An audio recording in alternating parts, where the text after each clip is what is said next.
There is a reason why all things are as they are. For there is something at work in my soul which I do not understand. A rage the likes of which should never escape. How clear and vivid and cruel. And yet, the world seems full of good men. even if there are monsters in it. This show is about how within all of us, we have secrets, we have demons. We all do things which cause us shame. It rediscovers some of the great myths of Gothic fiction. My name is Dorian Gray.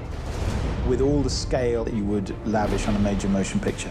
Imagine a world where science and superstition walk hand in hand. It takes you on an extraordinary journey. You never know what's coming next. So much of my inspiration for writing the show was to really commit to exploring some of these iconic characters in a new way. This is a real chance to elevate a genre. To put your personal mark on this show is something that someone in my position, quite frankly, would give their right arm for.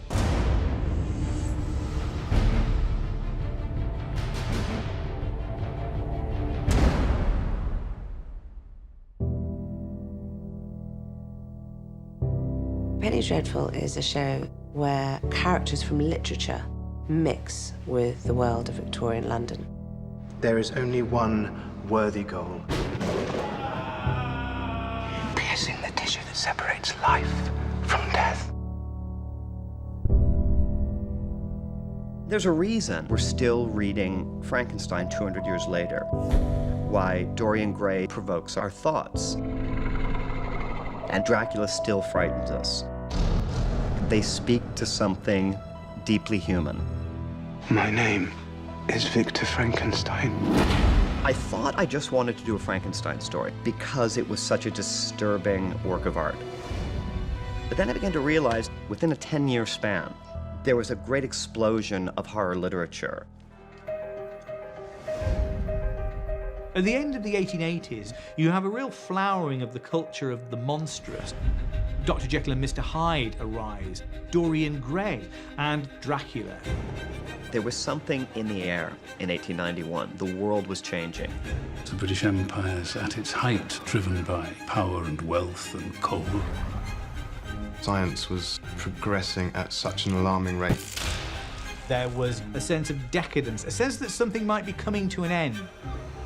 They were on the cusp of the modern world, with both the promise and the horror of what might be coming. These writers were able to transmutate that anxiety that Londoners felt about science, evolution, into stories about mystery and suspense and anxiety. And I thought, wouldn't it be fascinating if I took the inspiration from Bram Stoker, Mary Shelley, and Oscar Wilde and started melding these stories into one sort of new narrative. We all do things which cause us shame. Sins we have committed. We hope they'll go away. My original impression of Penny Dreadful was excitement, really, because it felt like, finally, an attempt to take seriously many of the great figures from horror fiction over the last 200 years. No more let life divide. Victor Frankenstein is probably the closest to his literary ancestor. He's some sort of punk doctor, driven with this maniacal sense of control. It would appear you have an Egyptian man of no particular age who at some point decided to sharpen his teeth, cover himself in hieroglyphics. Or you have something else altogether. I knew I wanted to bring in elements of Dracula without dealing with Dracula himself. Our version of Dorian Gray is somewhat different than Oscar Wilde's. We wanted to explore eternity and its essential sadness. Life is completely transitory. Everything around him changes and dies.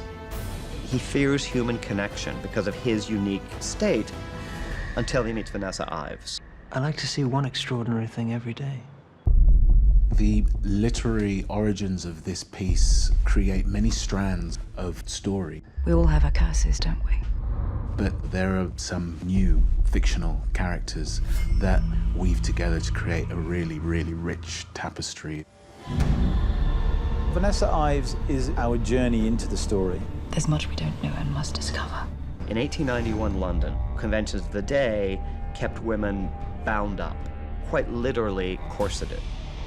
I thought to create a woman who had to live in that society, and yet within her had these monstrous yearnings for liberation, would be a very compelling central character. I have a need for a gentleman, not hesitant to engage in dangerous endeavors. She represents the heart of Penny Dreadful and the duality between good and evil. There are things within us all that can never be unleashed.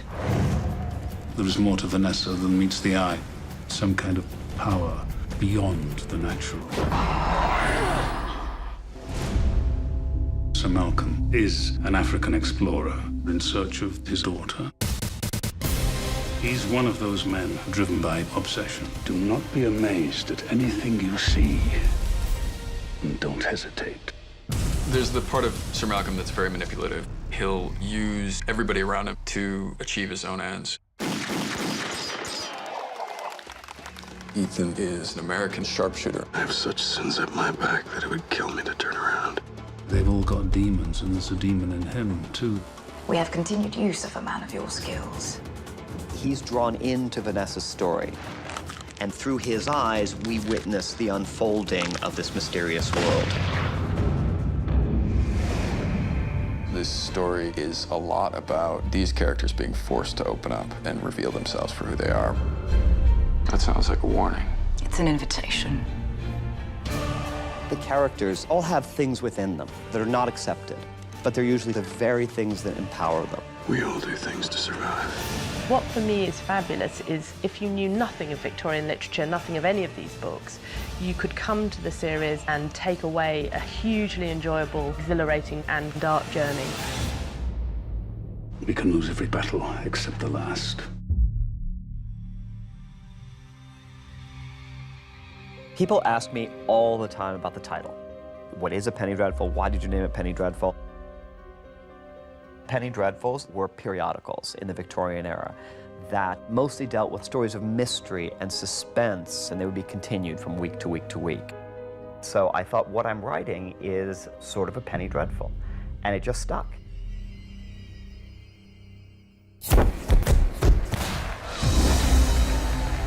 I just love the Victorian era because we have a chance to create something completely unique. We are shooting! Shooting! We were faced with the challenge. Who directs the first 2 episodes? So we're gonna do a little second team rehearsal.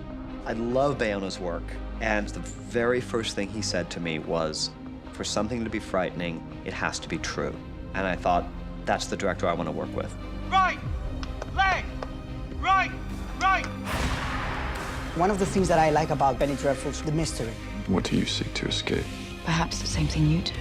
You have characters touching the uncertainty of life. They feel alone, they feel pain, but you can see at the same time they have a beautiful, beautiful soul, each of them.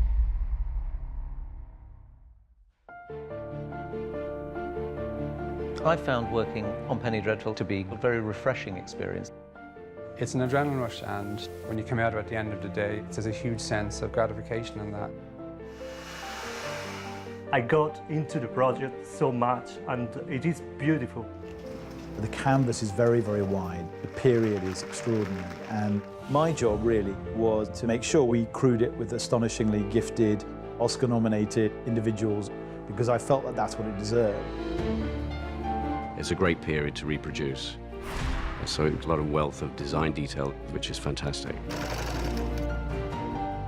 Ogni personaggio ha delle sorprese dentro, che sto più importante per cambiare un'evoluzione del carattere, secondo me, è il colore. 3, 2, 1, action!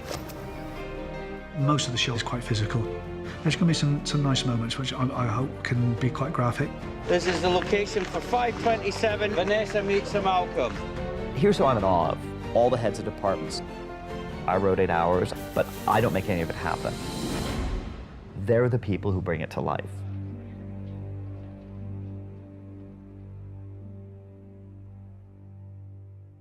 I've never been a part of a set where everywhere you turned, 360 degrees, you felt like you were actually on a street in the slums in 1891. And I think that helps everyone feel like they are immersed in this world.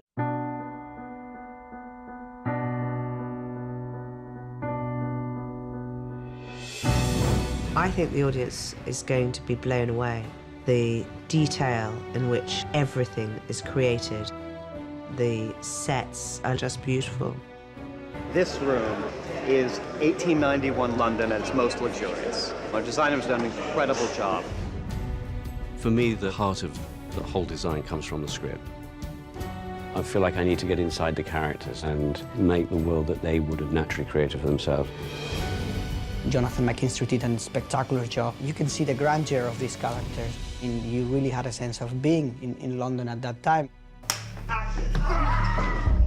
This department's responsible for changing people from human beings into creatures and monsters.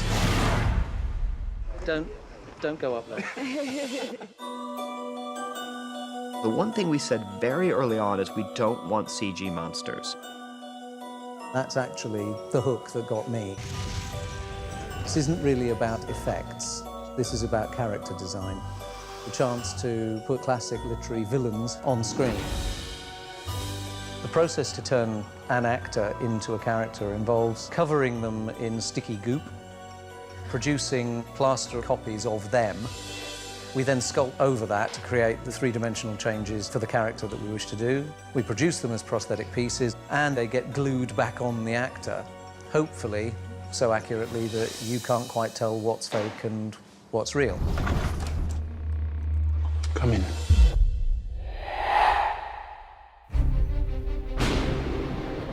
Why did you form a monster so hideous that even you turned from me in disgust? Eternal youth, infinite passion, pleasures subtle and secret, wild joys and wilder sins. He was to have all these things. And the white, sharp teeth of blood-dripping mouth like those of a wild beast. These characters have been devalued over the years because we're so familiar with them. Why me? Because you were unafraid to look beneath. What we're trying to do is bring them back to their original state when they were truly provocative and frightening. So the show is very bloody, the show is very erotic, and we don't shy away from any of that, because I think to do that would be a disservice. Do you believe there is a half-world between what we know and what we fear? Yes. Very wise. This way, please. When you transform a life, you're making it anew. It is our burden now. How far do we go? I dare not hazard an answer. We shall live with our guilt, you and I.